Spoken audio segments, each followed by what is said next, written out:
안녕하세요, 구독자 여러분. 구독과 좋아요는 채널 운영에 큰 힘이 됩니다. 안녕하세요. 저는 서울에 거주하며 보험회사 법무팀에 근무하는 31살 여성입니다. 가족들은 평범한 회사원이 되길 원했지만 저는 저만의 특별한 커리어를 갖고 싶었어요. 대학교에 입학하고 법과 경영을 공부한 뒤 대학원까지 학업을 무사히 마치고 변호사가 되었습니다. 벌써 4년 차네요.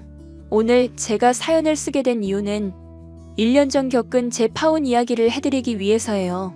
파혼의 결정적인 원인은 예비 시어머니 될 분의 과도한 욕심 때문이었습니다. 아들 가진 엄마라면 아들 부심 있는 건 당연한 거라 생각합니다. 얼마나 귀하고 소중한 자식이겠어요.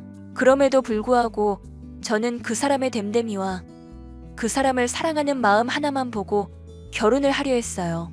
하지만 예비 시어머니는 그런 제 마음을 철저히 짓밟으신 분입니다. 아들의 행복보다는 자신의 이익이 먼저였던 분이었죠. 어떤 사연인지 궁금해하실 것 같아 사연을 시작해보도록 하겠습니다. 수연아, 회사 일 안 힘들어? 내가 뭐 도와줄 건 없어? 응, 괜찮아. 그래도 네가 있어서 다행이야. 나 혼자 어색해서 죽는 줄 알았다니까? 선배가 그러는데 원래 분위기가 이렇대. 그래서 처음엔 어색할 거라며 걱정해 주시더라고. 아무리 그래도 그렇지. 와, 사법고시 공부하는 것보다 회사 분위기 적응하는 게 더 힘들다. 원래 사회생활이 그렇지 뭐. 나도 너처럼 편하게 생각했으면 좋겠어. 가끔은 네가 부럽다. 눈치 없다고 잔소리만 듣는데 뭘. 기분도 꿀꿀한데 오늘 퇴근하고 한잔할래? 아, 어쩌지? 오늘은 부모님 만나야 해. 너 요즘 부모님 자주 만난다? 독립해서 좋아하더니 맨날 만나냐? 혼자 사는 게 걱정되시나 봐. 거절하는데도 오늘은 꼭 저녁 먹자고 하시네. 야, 그래도 챙겨줄 때 고마워해. 나중에 그러지도 못한다? 후회하기 전에 효도해라. 그나저나 너는 요즘 집안 사정은 좀 나아졌어? 지난번에 어머니 가기 어렵다고 했잖아. 뭐 그냥 그렇지. 우리 오빠도 전역하고 취업했고. 아, 말 안 했나? 우리 오빠 이 회사 다녀. 아, 정말? 어디 부서에서 근무하시는데? 보험 영업직이긴 한데 이제 입사 6개월쯤 됐을걸? 근데 실적이 좋은가 봐. 맨날 무슨 상도 받아오던데? 오, 일이 적성에 맞으시나 보다. 그때 말주변 좋다던 그 오빠 맞지? 응. 원래 다른 일 하다가 이쪽 일 시작한 건데 괜찮은가 보더라고. 근데 너 우리 오빠 기억하네? 이참에 우리 오빠 만나볼래? 뭐? 내가 너네 오빠를... 에이, 어떻게 그러냐. 뭐 어때? 가볍게 커피 한잔 하면서 친하게 지내는 거지 뭐. 너 그러다 내가 옳게 되면 어쩌려고 그래? 어쭈, 그럼 나야 좋지. 요즘 신우이랑 올케 사이 갈등 엄청 많다는데 너랑 나는 그럴 걱정은 없겠다. 그럼 오빠한테 말해서 약속 잡을 테니까 조만간 시간 내서 한번 보자. 아, 알겠어. 저는 대학 시절 동문이었던 친구 녀석과 운 좋게 동반 입사를 했습니다. 친구는 법무팀에서 근무하는 평범한 사무직 직원이었고 보시다시피 제 친구이자 시누이이기도 합니다. 예비 신랑은 제 친구의 오빠였고 우연히 친구의 소개로 처음 만났어요.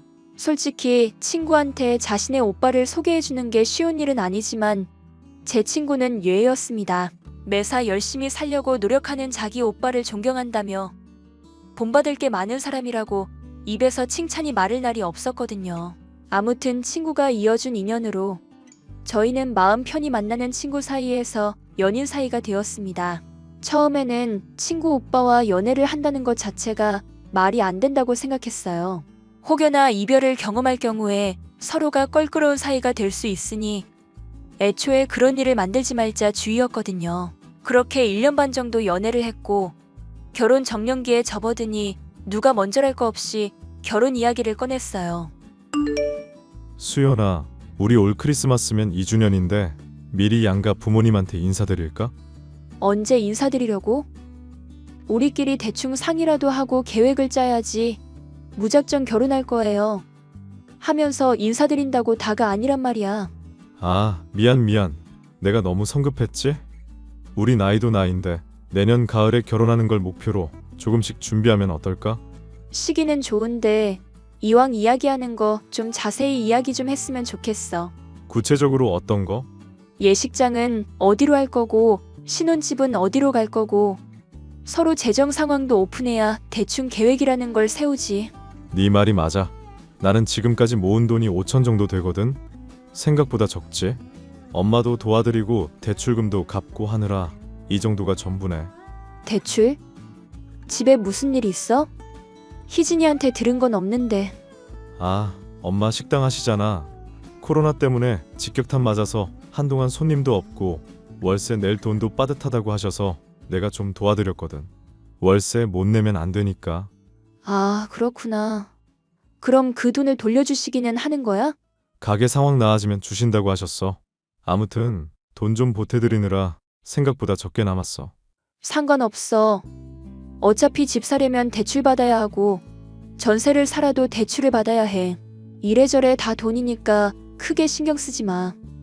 우리가 못 버는 것도 아니고. 그렇게 이야기해주니 고맙네. 자기는 얼마 정도 모았어? 나는 이번에 자취 시작하면서 돈 쓰기 시작한 거고 그동안은 굳이 돈 안 써서 8천 정도 모았을 거야. 부모님이 적금 들어주셨던 것도 있어서 당장 뭘 시작하는 데 있어서 부족한 건 없을 거야. 아, 그럼 우리 집부터 알아볼까? 성격도 급하네. 어른들한테 인사드리는 게 먼저지. 그리고 자세한 건 상견례 다 끝나고 하는 거 아니야? 왜 이렇게 급해? 너랑 빨리 결혼하고 싶어서 그러지. 일정 조율해서 인사드리러 가자. 예비 신랑은 성격이 조금 급한 것 말고는 모두 괜찮은 사람이었습니다. 저를 소중하게 대해주기도 하고 직업 때문인지는 모르겠으나 항상 배려를 많이 해주던 사람이었어요. 이런 사람이라면 평생 기댈 수 있겠다 싶었고 결혼을 결심하게 된 거랍니다. 그렇게 양가 집안에 인사를 드리게 되었죠. 예비 시댁은 합정역 근처 30평대 아파트였어요. 예비 시어머니는 명동 쪽에서 식당을 운영하고 계신 상태였고 보통의 평범한 집이었습니다.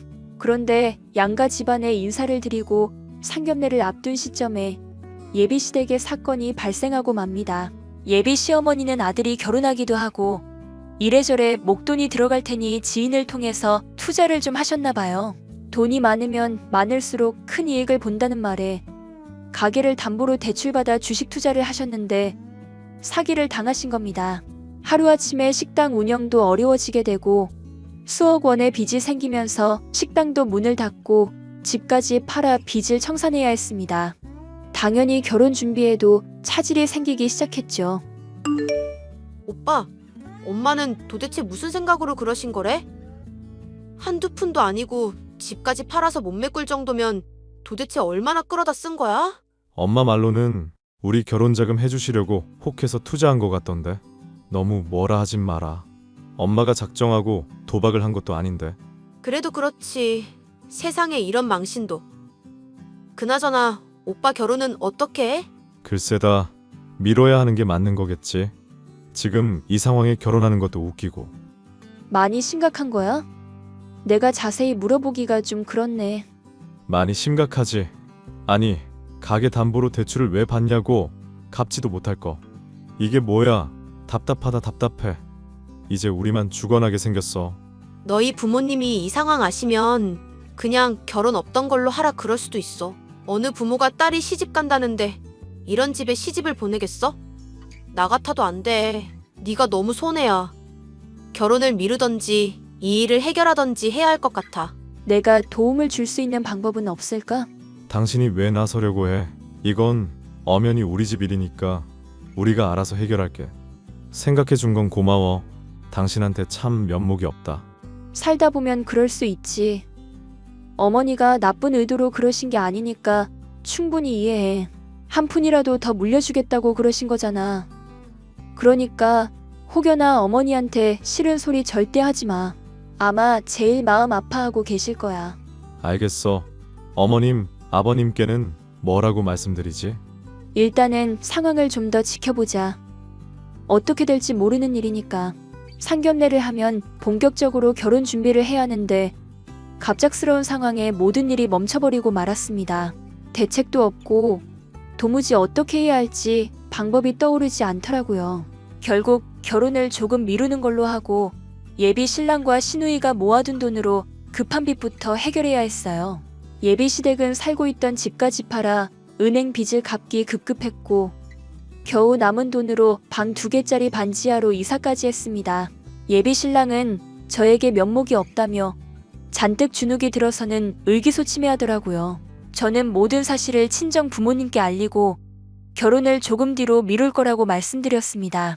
그렇게 1년 정도의 시간이 흐르고 어느 정도 제법 안정을 되찾으니 예비 시어머니가 먼저 나서시더라고요. 회사에서 업무를 보고 있는데 저에게 먼저 연락을 하셔서는 만나자고 하시는 겁니다. 어차피 결혼할 사이니 자주 만나서 얼굴도 익히고 친해지면 좋을 것 같았어요. 그런데 막상 만나 뵙고 대화를 나누다 보니 생각보다 시어머니는 반전 있는 분이셨습니다. 왔니? 오랜만이구나. 지난번에 인사 오고 나서 하도 연락이 없길래 결혼 안 하는 줄 알았어. 바쁘다는 핑계로 연락 못 드려서 죄송해요. 종종 희진이랑 준혁 씨 통해서 어머니 근황 전해 들었어요. 요즘엔 어떻게 지내세요? 다 들었다니? 그게 무슨 소리니? 아무래도 결혼 이야기가 오고 갔다 보니까 서로 경제 상황 같은 건 공유하고 있거든요. 결혼 안 할 거 아니니까요. 그래? 생각은 의외로 깊구나. 솔직히 헤어질 줄 알았거든. 아니에요. 무슨 말씀을 그렇게 하세요. 저희 서로 많이 사랑해요. 극복할 수 있는 건 같이 극복해야죠. 말은 잘하는구나. 우리 잘난 아들이 대기업 들어가더니 괜찮은 사람 하나 얻었네. 그래서 너희들의 계획은 뭐니? 일단 준혁 씨가 모아둔 돈을 쓴 상태라 조금 더 있다가 결혼식을 올려야 할 것 같아요. 상황도 상황인 만큼 더 벌어서 결혼하면 좋잖아요. 예, 그러다 우리 아들 다 늙어 죽겠다. 1살이라도 어릴 때 결혼해서 손주도 보고 그래야지. 너무 안일하게 생각하는 거 아니니? 글쎄요. 준혁 씨도 그렇고 솔직히 저희 결혼이 급한 건 아니잖아요. 급하지 않다니. 네가 뭘 몰라서 그러는가 본데. 결혼은 미루면 미룰수록 손해인 거야. 우리 집이 하루아침에 이렇게 된 건 나도 면목이 없다만. 그래도 우리 아들이랑 결혼할 생각이 없는 게 아니면 이참에 상견례하고 준비하는 게 나을 것 같은데. 아직 대책 세운 것도 없고 아무것도 없이 결혼할 순 없잖아요. 조금 양해 부탁드릴게요. 그리고 지금 당장 무얼 어떻게 하겠다고 장담을 못 드리는 게 준혁 씨랑 이야기도 해봐야죠. 그건 그렇네. 그리고 미리 말하겠는데 어디 가서 우리 아들 같은 신랑감 얻기 힘들다? 서울에 있는 대학 나왔지. 대기업 다니지. 네가 아무리 변호사라도 며느리 될 입장이잖니? 대충 알아들었으리라 생각하마. 아무튼 의견 조율되면 연락하렴. 네, 그럴게요, 어머니. 그리고 이런 말까지는 안 하려고 했는데 연락을 내가 먼저 하는 일은 없게 해라. 너 어디 가서 가정교육 못 받았다는 소리 들어. 네, 명심하겠습니다. 준혁 씨랑 이야기해보고 바로 연락드릴게요. 예비 시어머니는 저희가 결혼을 하지 않을까봐 걱정이셨는지 저를 직접 만나며 의중을 한참이나 떠보시더라고요. 솔직히 결혼을 준비하는 데 있어서 경제적인 부분이 제일 크게 차지하는 터라 깊게 생각해야 하는 부분이었습니다. 시댁에 아직 빚이 5억이나 남은 상태였고 제가 그 상황에서 결혼을 해버린다면 저까지 그 빚을 함께 갚아야 하는 건 아닌지 내심 걱정했거든요. 예비 신랑이나 시누이는 턱도 없는 소리 하지 말라며 노발대발했지만 저는 왠지 모르게 찜찜함을 느꼈습니다. 그렇게 예비 시어머니를 만나 뵙고 예비 신랑과도 이야기했는데 역시나 시간을 두고 지켜보자는 의견이어서 평소처럼 지냈어요. 저희 결혼에 목숨이라도 거셨는지 예비 시어머니는 저에게 시도 때도 없이 연락을 해대셨습니다. 결국 상견례를 조금 빨리 한다 생각하고 양가 어른들과 시간을 조율해 일정을 잡았어요. 그런데 말입니다. 상견례장에서 예비 시어머니는 정말 상상 그 이상의 말씀을 하시더라고요. 아들 자랑을 하는 건 물론이거니와 자신의 할 말만 쥐야장천 해대시는데 이게 상견례인지 낭독회인지 모르겠더라고요. 각자 형편에 맞춰 할 수 있는 만큼만 하자며 대화를 마치셨고 저희는 어른들의 응원을 힘입어 본격적인 결혼 준비를 하기로 했어요. 혼수도 보러 다니고 집도 보러 다녀야 하는데 그 전에 해야 할 일이 있었습니다. 저희 집안에 대해 솔직하게 털어놓는 일이었어요. 사실 저는 다이아 수저로 불릴 만큼 유복한 가정입니다. 제가 다니고 있는 보험회사 대표가 저희 아버지셨거든요. 워낙 내색하는 걸 싫어하고 평소에 검소하게 생활하시는 분들이라 그런 분들을 닮아서인지 저도 내색을 하지 않았거든요. 하지만 인생을 공유하고 평생을 함께해야 하는 만큼 당연히 알려줘야 한다고 생각했어요. 자기야, 나 사실 말 못한 게 하나 있어. 말해. 뭔데 그렇게 뜸을 들여? 회사 이야기이기도 하고 내 이야기이기도 한데 당신이 충격받지 않았으면 좋겠어. 뭔데? 말해봐. 사실 이 회사 대표가 우리 아빠야. 얼마 전에 처음 봤지? 워낙 자신을 드러내지 않는 분들이라 나도 그렇고 미리 말하지 못해서 미안해. 아, 별거 아니네. 아니. 잠시만. 뭐라고? 이 회사 대표가 아버님이라고? 이명훈 대표님이 당신 아버지야? 응, 맞아. 아니, 엄청난. 이게 무슨... 미리 말 못해서 미안해. 당신이 부담 가질까봐 말 못했어. 그리고 사실 결혼하기 전에 엄마 아빠한테 우리 상황 다 설명드렸거든. 근데 내가 만나는 사람이니까 분명 좋은 사람일 거라고 금전적인 문제는 걱정하지 말라고 하시더라고. 자기야, 나 지금 너무 당황스럽다. 이게 무슨 경우인지 도대체. 당신 마음 충분히 이해해. 우리 결혼하는데 지장은 없을 거야. 나도 부모님 도움 안 받을 생각이었는데 나 결혼할 때 주시려고 미리 아파트도 사두셨더라고. 거기서 신혼살림 시작하면 되니까 우리 크게 부담 가질 필요는 없는 것 같아. 잠깐만. 당신 언제까지 나 속일 작정이었어? 미안해. 많이 당황스럽지? 당황스럽지. 당연히. 그렇다고 당신이 변하는 건 아니니까 조금 놀랍긴 하네. 이해해줘서 고마워. 엄마한테는 당분간 비밀로 하자. 당신 얼마 전에 엄마 만났다며. 그럼 엄마 스타일 알았을 거잖아.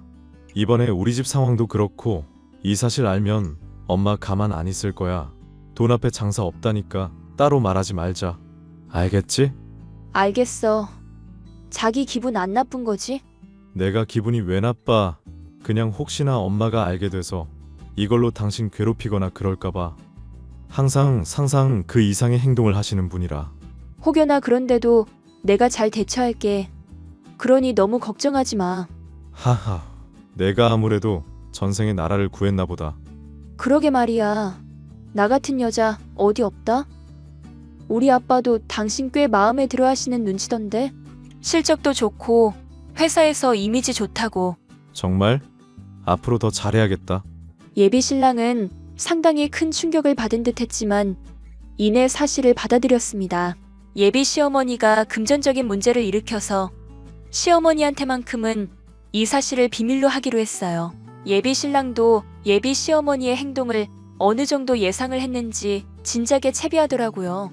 신혼집은 저희 부모님이 마련해 주신 아파트, 그리고 혼수나 가전은 제가 모은 돈으로 우선 해결하기로 했습니다. 예비 신랑이 버는 돈은 다 저축하기로 계획했고요. 며칠의 시간이 흘렀고 눈치 없는 예비 시어머니가 저에게 또 연락을 해오셨습니다. 그러더니 말도 안 되는 발언을 하시더라고요. 세아가 결혼 준비는 잘 돼가니? 중간 확인도 좀 할 겸 연락했다. 아, 어머니. 안녕하세요. 그동안 잘 지내셨죠? 너는 어른이 먼저 연락하게 하면 안 된다고 저번에 말해준 거 금방 잊어버렸니? 쯧쯧. 이래서 가정교육이 중요하단 거야. 하하. 바빠서 그랬죠 뭘. 결혼하면 매일 연락드릴 텐데요. 그 전까지는 봐주세요. 아무튼 중간 브리핑 좀 해보렴. 신혼집이나 그런 건 어떻게 하기로 했는지 다 말해보란 말이야. 아무 말도 없길래 내가 먼저 물어봐야겠어. 어머니, 사실은 부모님이 회사 근처에 미리 제 명의로 마련해 주신 집이 있어요. 거기서 신혼살림을 시작할 예정입니다. 뭐? 그건 참 다행이구나. 거긴 시세가 얼마니? 아파트긴 한데 지어진 지 좀 됐더라고요. 시세로 치면 7억 정도 합니다. 뭐? 7억씩이나? 얘 세아가 그러지 말고 돈도 아낄 겸 결혼하면 합가해서 살자. 우리 집 방도 하나 남으니까 여기서 신혼살림 차리고 그 아파트 팔아서 사업이나 하자꾸나. 네? 그게 무슨 소리세요? 말 그대로 사업하자는 소리다. 우리 집에 웬만한 살림살이는 있으니 혼수랑 집값이 굳는 셈이잖아. 그럼 너도 좋고 나도 좋은 거 아니냐? 물론 그렇긴 하지만 어머니, 저희가 어떻게 같이 살아요? 살려면 왜 못 사니? 원래 그렇게 비비적거리면서 살아야 가족 간의 정도 더 생기고 그러는 거야. 돈도 아낄 겸 그렇게 하렴. 그리고 혼수랑 집값은 굳은 거나 다름없으니까 예단을 좀 넉넉히 해오렴. 다른 거 다 필요 없고 현금 예단이면 된다. 얼마를 해드려야 하는 걸까요? 예단은 2억 정도만 해오렴. 딸 자식한테 집 장만해줄 정도면 상당히 능력 있는 분들 같은데. 그 정도는 해올 수 있지? 어머니, 그건 좀 아니죠. 한쪽으로 기우는 결혼은 하지 말라는데 저 준혁 씨 하나 보고 결혼하는 거예요. 저희 부모님이 안 그래도 편히 많이 봐주고 계신데 현금 예단으로 2억을 해오라니요. 무슨 재벌집 결혼식도 아니고. 예. 우리 집이 뭐가 어때서? 방도 2개고 거실도 넓고 이 정도면 우리 식구 충분히 살아. 그러니 2억 가져와. 저는 그렇게는 못하겠네요. 지금 생각해보니 결혼하면 어머니 때문에 스트레스 받을 것 같아요. 뭐? 스트레스? 너 지금 말 다 했어? 없이 산다고 무시하는 거야? 옛날 같았으면 길거리에 드러누워 잤단 말이다. 얘가 뭘 모르는구나. 어머니, 저 이렇게 안 살아봐서 몰라요. 근데 반지하 2칸짜리 방에 물도 줄줄 새고 곰팡이는 가득한데 거기서 어떻게 다 큰 성인 3명이서 사냐고요. 위생적으로도 편치 않은 상황이에요. 말이 안 된다고 생각합니다. 뭐가 말이 안 된다는 건데? 돈도 아끼고 얼마나 좋니? 내가 몇 배로 불려줄 테니까 그 아파트 팔고 합가해서 살자꾸나. 너도 그 어줍잖은 변호사 일 때려치우고 나 도와서 사업할 생각이나 해. 어머니, 말씀이 좀 지나치신데요? 말씀 의도는 알겠는데 저는 따르지 않을 거예요. 너 정말 이럴래? 너같이 근본도 모르는 년을 잘난 우리 아들 짝으로 겨우 허락해줬는데 이 정도면 감사합니다 하고 저래도 모자란데 네가 뭔데 충고질이야? 예비 신랑이 저희 친정에서 지원하는 부분을 말씀드렸는지 시어머니가 눈에 불을 켜고 달려들더라고요. 위에서처럼 어이없는 말만 해대시며 무조건 자기 말이 맞는다고 우기기 바빴습니다. 저를 까내리면서 욕설까지 퍼부으시는데 더는 듣고 있을 수 없겠더라고요. 예비 신랑을 사랑하는 마음이고 나발이고 앞으로 제 미래가 그려지지 않았습니다. 꾹 참고 결혼한다고 해도 시어머니 때문에 하루하루가 지옥이 될 것만 같았죠. 결국 저는 시어머니와 오랜 대화를 끝으로 파혼을 결심했습니다. 어머니, 저 드릴 말씀이 있어요. 뭔데? 네가 드디어 정신이라도 차렸나 보구나. 말해보렴. 저 아무래도 이 결혼 못할 것 같아요. 어머니 말씀 곱씹어봤는데 도저히 제 상식선에서는 납득이 안 가서요.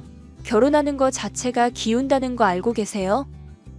신혼집도 저희 부모님이 해주셨고 혼수나 예단도 제 돈으로 먼저 해결하는 건데 결국 준혁 씨 맨몸으로 결혼하는 거거든요. 뭐?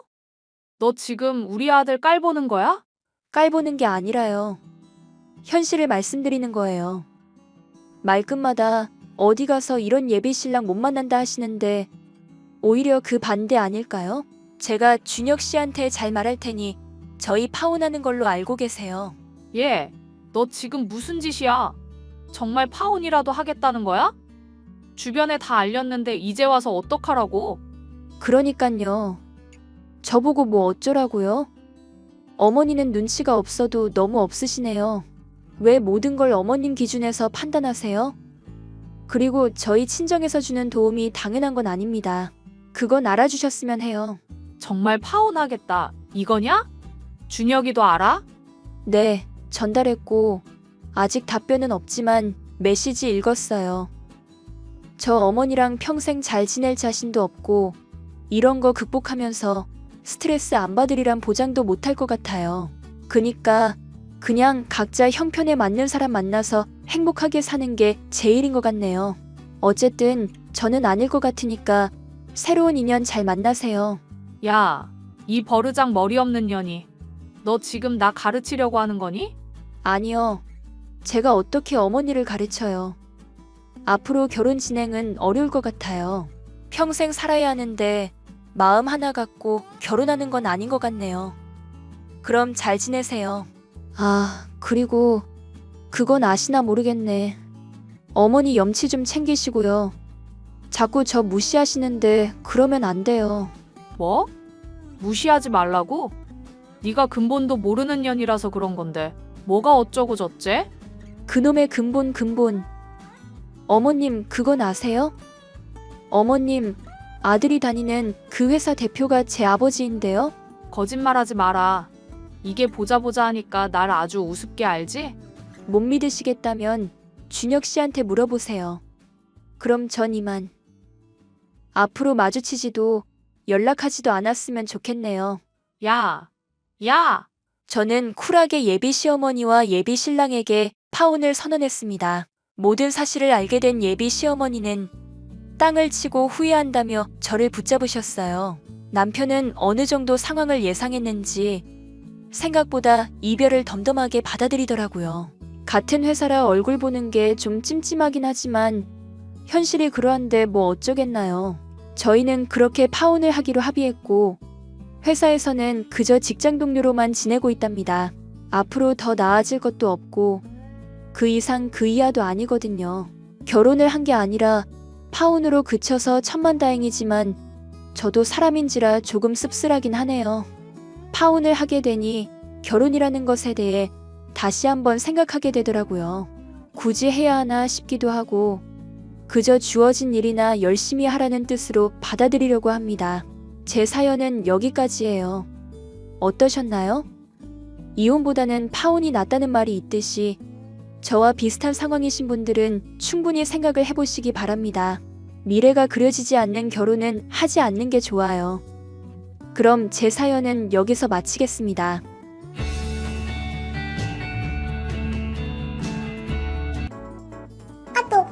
야, 김성경, 너 또 아빠 지갑에서 돈 꺼내갔지? 뭐래? 그런 적 없거든? 증거라도 있어? 너 말고 누가 있어 그럼?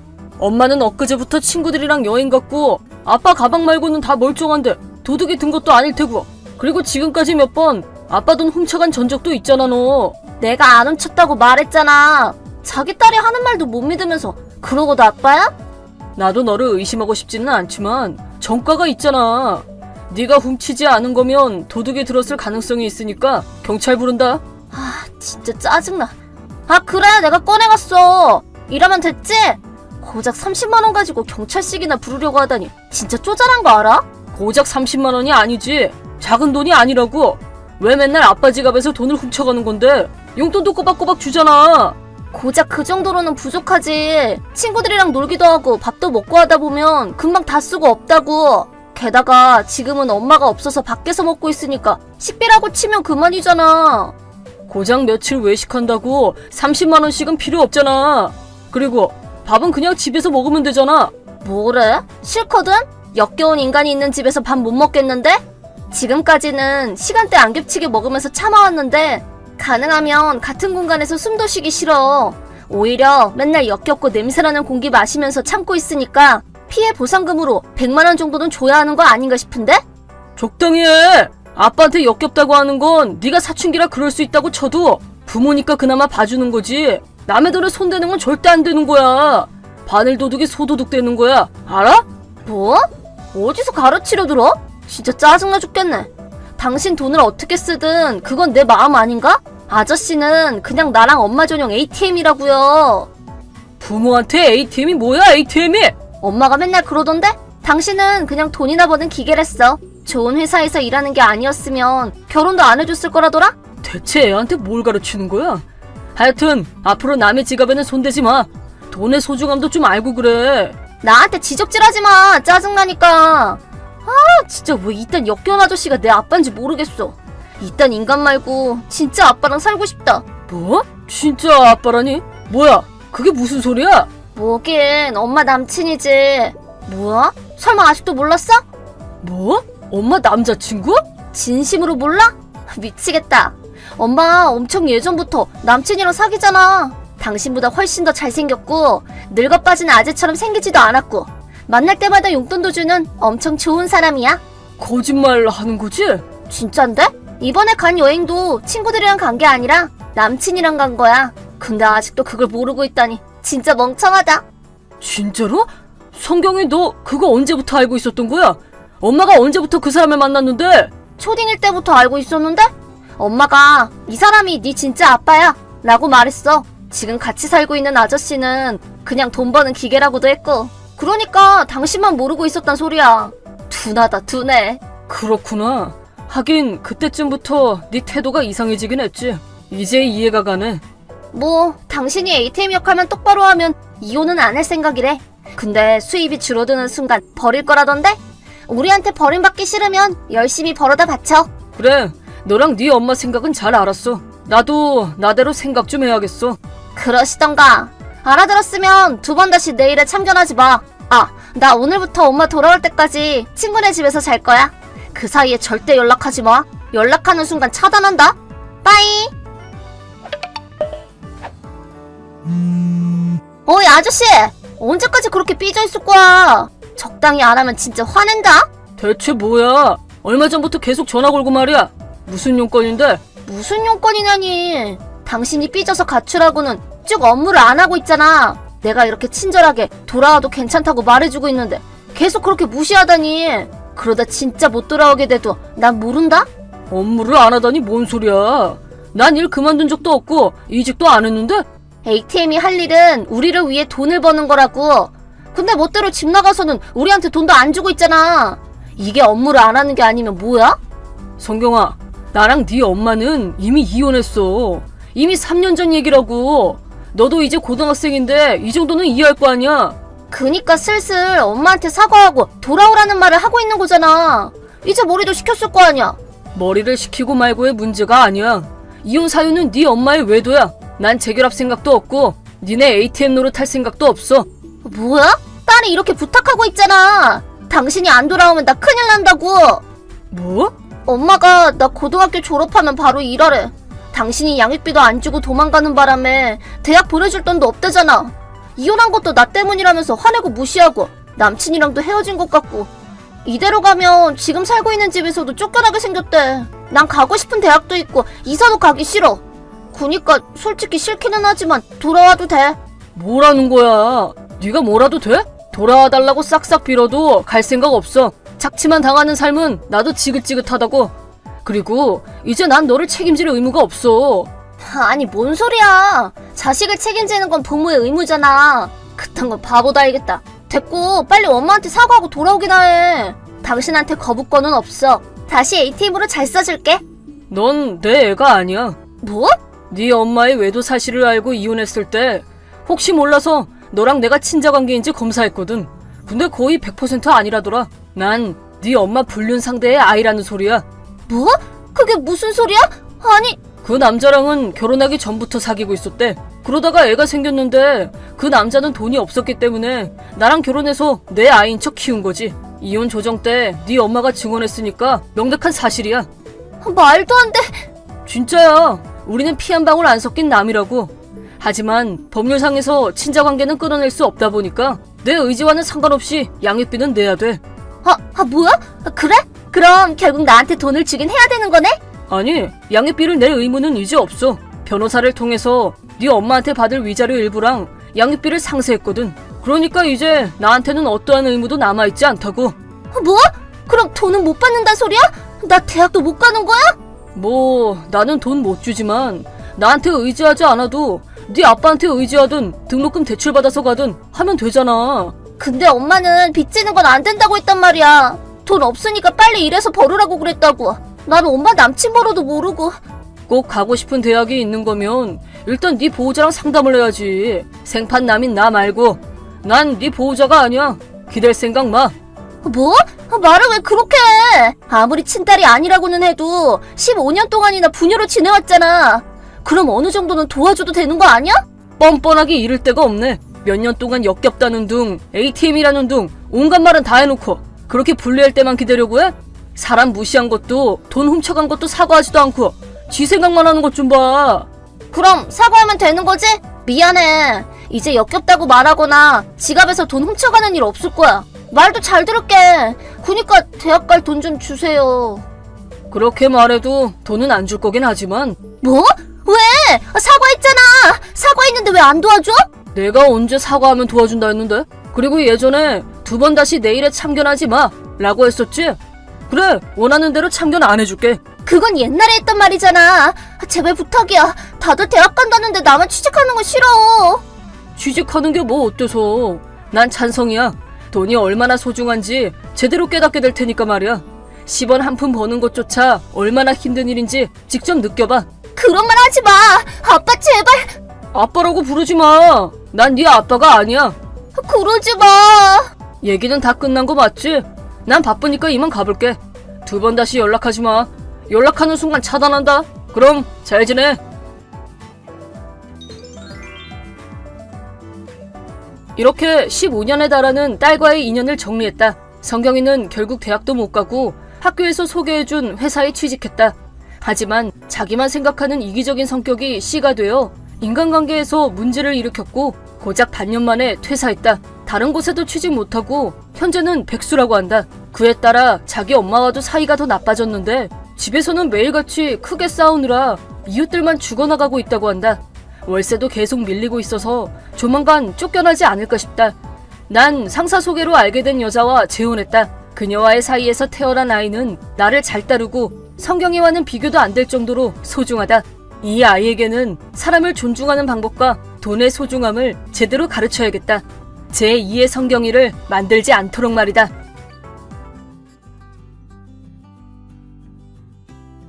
야, 나 지금 외출할 건데 밤늦게 되어서야 돌아올 거야. 그럼 저녁도 밖에서 먹고 올 거야? 밤까지 안 온다고 하면 당연히 먹고 오겠지. 답답하게 진짜. 아니면 내가 뭐 사 먹는 게 안 입고 와? 아니 그런 게 아닌데 요새 외식이 너무 잦은 거 아니야? 이번 주만 해도 벌써 4일이나 점심부터 외식하고 있잖아. 그게 뭐 어때서? 너한테 일일이 말해야 할 필요라도 있어? 뭐 전업주부는 집에서 음식 찌꺼기나 처먹으라는 소리야? 그런 뜻이 아니잖아. 왜 그렇게 날이 서 있어? 내 말은 요새 너무 집안일에 소홀한 거 아니냐는 소리야. 요새 밥도 잘 안 해주고 청소도 안 하고 빨래도 거의 다 내가 하고 있고 오늘 날씨도 좋은데 내가 아침에 돌려놓은 빨래 널어놓긴 했어? 아직 세탁기에 있는데? 나 지금 나갈 거라고 한 거 안 읽었어? 네가 와서 널든가. 나도 일 마치고 오면 늦지. 밖이 완전 어두컴컴할 텐데. 오전 중에 널어달라고 쪽지까지 써놨잖아 내가. 설마 지금까지 자고 있던 건 아니지? 이 시간이 다 되도록. 잔 거 맞는데? 그게 뭐? 나도 많이 피곤하다고.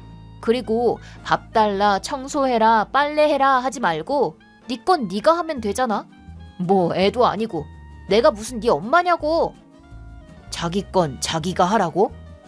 그 말 그대로 너한테 돌려줄게. 계속 내가 집안일 전부 다 하고 있잖아. 아침에는 네가 아무렇게나 벗어놓은 옷 다 모아서 빨래하고 아침밥하고 내 도시락 싸고 화장실 청소하고 쓰레기 비우고 일 끝마치면 장 봐서 들어오고 네가 해야 할 일까지 전부 다 내가 하고 있다고. 그래서 뭐? 참 잘했어요 도장이라도 찍어주리? 그 정도는 초등학생만 되어도 할 수 있는 일이잖아. 고작 그거 가지고 잘난 듯이 말하지 말아줄래? 그럼 너는 하루 종일 뭐 하는데? 오후까지 잠만 자고 내가 부탁한 빨래도 안 널어놓고 친구 만나러 나가서 밤늦게까지 놀면서 집안일은 하나도 안 하잖아. 회사도 안 다니면서. 너가 없는 동안에 나도 이것저것 하거든? 그리고 지금 뭐 전업주부 차별하는 거야? 내가 좋아하던 일 그만두면서까지 너한테 맞춰주고 있는 건데 왜 그렇게 불만이 많아? 좋아하던 일이라니. 결혼하기로 하자마자 뒤도 안 돌아보고 퇴사한 건 너였잖아. 프로포즈 받은 다음날 바로 사표 던지더니 전업주부 될 거라면서 상의도 없이 그랬잖아. 그래놓고 집안일도 안 하고 놀러 다니기만 할 거면 차라리 다시 일하는 게 훨씬 더 낫지. 네가 외식을 너무 많이 해서 생활비도 빠듯하니까. 뭐? 생활비가 빠듯한 건 네가 못 벌어서 그런 거잖아. 내 탓하지 말아줄래? 아내 한 명도 제대로 먹여 살리지 못하면 밤에 투잡이라도 하든가. 우리가 맞벌이 하면서도 돈이 부족한 거면 당연히 투잡이나 이직도 고려해 보겠지만 직장도 안 다니고 집안일도 안 하면서 뒹굴거리고 놀러 다니기만 하는 전업주부를 위해서 나 혼자만 그렇게 희생하는 건 좀 아니지 않아? 난 일도 하는데 가사까지 전부 도맡아 하는 데에는 한계가 있어. 부탁이니까 최소한의 집안일 정도는 좀 해주면 안 돼? 아, 그래. 다 내 잘못이다 이거지? 입만 열면 집안일. 그렇게 내가 안 입고 오면 그냥 이혼하든가. 왜 얘기가 그렇게 되는 거야? 나갈 때마다 잔소리하고 전업주부가 무슨 노예도 아니고 나도 외식 한번 못하게 하는 짠돌이랑은 같이 못 살겠거든? 왜 네가 화를 내? 일주일에 한두 번 정도면 뭐라고 안 하겠는데 많으면 일주일에 5번도 나가서 놀잖아 너는. 그럴 때마다 옷이고 가방이고 막 사고 말이야. 사봐야 1년에 몇 번이나 쓴다고.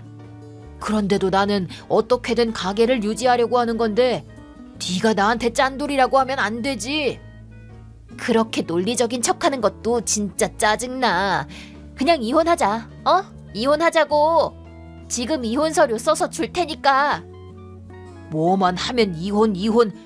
왜 그렇게 부부관계를 파탄내려고 하는 건데? 나 협박하는 거야? 협박 아니야. 이번엔 정말 진심이라고. 이혼 서류에 사인해서 놔둘 테니까 낼 수 있으면 어디 한번 내보든가. 수정아, 아무리 농담이라고 해도 그런 말은 하면 안 되지. 난 진심이라니까. 나중에 울고불고 매달려도 난 몰라. 나갔다 온다. 연락하지 마. 수정아. 안녕. 머리 좀 식혔어? 엎드려 빌면 용서해 줄게. 어제는 뭐 연락하지 말라며? 머리 좀 식혔냐는 말은 내가 할 말인 듯한데 왜 내가 사과를 해야 하는데? 테이블 위에 이혼 서류 올려놓은 거 봤지? 내 이름이랑 사인까지 다 적은 거. 어젯밤에 돌아와서 올려놨는데 지금 보니까 사라져 있네. 어디다 갖다 버렸나 봐. 하긴 너가 이혼 서류 낼 용기가 어딨겠어. 또 이런 꼴 당하기 싫으면 2번 다시 내가 하는 행동에 토달지 마. 그리고 돌아와서 꼭 사과하고. 아, 나 오늘 케이크 먹고 싶은데 사과의 의미로 사오면 먹어줄게. 테이블 위에 있던 이혼 서류는 오늘 아침에 바로 법원에 제출했어. 그 후의 절차도 대충 다 끝냈고. 뭐? 그걸 냈다고? 내고 왔어. 회사에도 이혼할 거라고 보고해서 월급 통장도 바꾸고 잔금도 다 옮겼지. 아, 네 건강보험도 내 밑에서 빼버렸어. 돈에 대해서는 나중에 다시 얘기하게 될 거야. 집은 4명이니까 네 집만 챙겨서 나가줘. 너네 집에는 연락해 놓을 테니까. 아니, 잠깐만. 진짜로 냈다고? 농담이면 가만 안 둔다? 왜 낸 건데? 너가 낼 수 있으면 내보라면서. 농담이 아니라 진심이라고까지 말했잖아. 나도 농담 아니고 진심이야. 일도 안 하고 남의 돈으로만 먹고 살면서 조금만 뭐라고 하면 되레 화를 내고 결국에는 이혼 서류로 협박까지 하는 인간이랑 결혼 생활 계속해봐야 뭐 하겠어. 그래도 이렇게 통수 치는 건 좀 아니지. 어떻게 나한테 말도 안 하고 내냐? 이건 무효야. 당장 가서 철회해. 너도 지금까지 내 돈 말도 없이 막 썼잖아. 말해두는데 철회는 못해. 이미 절차 다 밟았거든. 네가 코 골면서 자고 있는 동안에 말이야. 그럼 다시 혼인신고하면 되잖아. 이렇게 갑자기 이혼하는 건 좀 아니지. 어떻게 낼 건데? 나는 혼인신고서에 도장 찍을 생각 없는데. 됐어, 필요 없어. 네가 도장 안 찍어도 내가 알아서 써서 낼 거야. 지금 바로 주민센터 갔다 온다. 가봐야 소용없어. 혼인신고할 때 한 명만 가면 다른 한쪽 도장은 필수인 거 알지? 그러게 왜 낮이 다 되도록 잠만 자냐? 아, 진짜 답답해 죽겠네. 알겠어. 그럼 이혼하든가. 대신 저축은 다 내가 가져간다. 위자료도 집도 내놔. 나갈 거면 너나 나가. 날강도세요? 같이 돈 번 것도 아니니까 결혼 전에 네가 모아뒀던 돈만 가져가. 아, 근데 그 돈도 네가 하도 헤프게 써서 이제 없겠구나. 집은 아까도 말했지만 4명이야. 그리고 위자료를 내야 하는 건 너겠지. 네가 영수라는 남자랑 놀아난 거 다 알아. 뭐? 네가 영수를 어떻게 알아? 우연히 알게 됐지. 이혼 준비하려고 네가 외출한 횟수랑 장소를 찾아봤거든. 그러다가 알게 됐어. 근데 진짜 웃기더라. 남편 돈을 새파랗게 어린 대학생이랑 펑펑 쓰고 다니다니. 지금까지 영수한테 얼마나 갖다 바친 거냐? 고작 돈 100만 원 수준이 아닐 거 아니야? 사생활 침해지 그건. 그렇게 스토커처럼 다 파헤치니까 좋냐? 고소할 거야. 고소할 수 있으면 해보든가. 네가 바람 피운 증거랑 허락 없이 돈 쓴 증거까지 나는 싹 다 가지고 있으니까. 내 돈으로 산 옷과 가방도 싹 다 팔아서 돈으로 받아낼 거야. 위자료도 일시불로 내는 거 아니면 인정 못해. 네가 파산 신청이라도 하면 골치 아프니까. 너네 부모님이랑 영수네 부모님한테 부탁하면 될 거 아니야? 내 말 좀 들어봐. 영수는 아직 대학생이잖아. 애 미래를 짓밟을 생각이야? 애라니, 20살 넘은 성인이잖아. 그럼 남의 아내한테 손대면 어떻게 되는지 정도는 이해할 수 있을 거 아니야. 자업자득이야. 아니, 하준아, 잠깐만. 알겠어, 내가 미안해. 앞으로는 집안일도 다 할 테니까 그러지 마, 어? 아직도 모르겠어? 상황 파악이 잘 안 되나 봐. 아직 돈 얘기는 좀 더 남았지만 이미 다 끝났어. 남은 건 다 변호사한테 전해놨어. 너네 본가에 명함 보내놓을 테니까 앞으로 연락은 변호사를 통해서만 해줘. 왜 그래? 아니, 사과한다니까. 일단 집에 와봐. 일 끝났을 거 아니야. 나더러 외도까지 한 전 부인이랑 같은 집에서 자라고? 그런 말이 나오냐 너는? 오늘은 내가 밖에서 잘 테니까 빨리 알아서 나가. 안 나가고 버티면 경찰 부른다. 그리고 나야말로 이제 와서 울고불고 매달려 봤자 안 봐줘. 그럼 이만.